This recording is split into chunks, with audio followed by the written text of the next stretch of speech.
তো হ্যালো বন্ধুরা, আজকে সকালবেলা আজকেও জানি না রান্নার কাকি আসবে কিনা। তো আজকে এখন আমি ব্রেকফাস্ট বানাবো।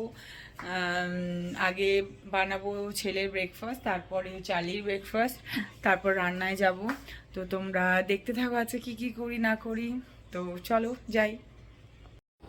তো একদিকে অনলাইন ক্লাস আর একদিকে আমার এই তাড়াহুড়োর জীবন। মানে সকালে একটু যদি তাড়াতাড়ি উঠতে পারি আমি কিন্তু কাজগুলো ঠিক সেরে ফেলতে পারি, কিন্তু ছোটোটা কয়েকদিন ধরেই কিন্তু একদমই ঘুমোচ্ছে না। রাতে প্রচণ্ড মানে ওর পক্স হওয়ার পর না ও এরকমই একটুখানি খুব ইয়ে করছে, মানে জেদ হয়ে গেছে, ঘুমোচ্ছে কম, অনেক ঘুম, মানে সেই প্রায় ঘুমোতে ঘুমোতে ওর 2টো বেজে যাচ্ছে, যার জন্য আমার কিন্তু ঘুমটা ঠিক করে হচ্ছে না।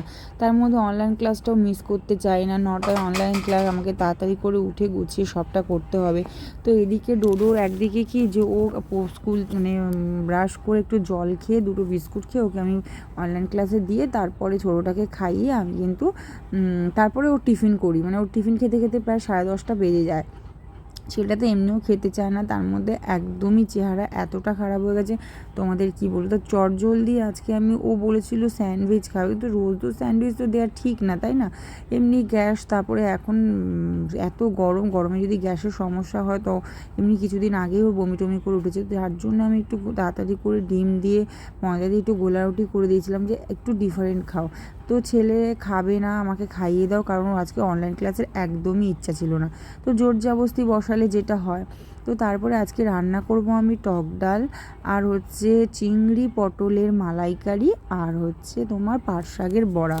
তো চিংড়ি পটলের মালাইকারিটা আমি অ্যাকচুয়ালি মালাইকারি তো করতে সবাই পারে, তো এইটা আমি একটু ফেসবুক থেকেই দেখেছিলাম রান্নার ভিডিওতে যে জিনিসটা কিভাবে করে, তো ভাবলাম আজকে করি। তো ছেলেটাও তখন তখন স্নান টান করে ওকে ঘুম পাড়িয়ে দিয়েছিলাম, যার জন্য কাজটা একটু এগিয়ে গেছে। তো তাড়াতাড়ি ফটাফট করে রান্নাটা করে নেবো। এদিকে ডোরো কিন্তু অনলাইন ক্লাস করছে। তো একদিকে ভালো যে ছোটোবেলায় যেমন সারাক্ষণ বসে থাকতে হতো অনলাইন ক্লাসের পাশে, এখন কিন্তু বসতে হয় না, কারণ ওরা বড় হয়েছে নিজেরা। আর আমার ছেলে তো নিজেরটা নিজে মানে পড়াটাও একদম পারফেক্টলি করে দেয়, মানে ওই নিয়েও সমস্যা হয় না। মানে খুব একটা যে মাম্মা মাম্মা আসো আসো হয় না, অসুবিধা হলেও ডাকে। তো এখানে আমি চিংড়ি মাছটাকে ভেজে এখানে একটু দই আর নারকেল বাটা দিয়েছি, তার মধ্যে হলুদ, নুন, একটু সামান্য চিনি, জিরে আদা গুঁড়ো দিয়ে আমি কিন্তু এটা আগে কষিয়ে তারপরে দই আর নারকেল বাটাটা দিয়েছি। তার মধ্যে একটু দিলাম তোমার কাশ্মীরি লঙ্কার গুঁড়ো, যেটা টেস্ট হয়, আর একটু চিনি দিলে কি টেস্টটা ভালো হয়।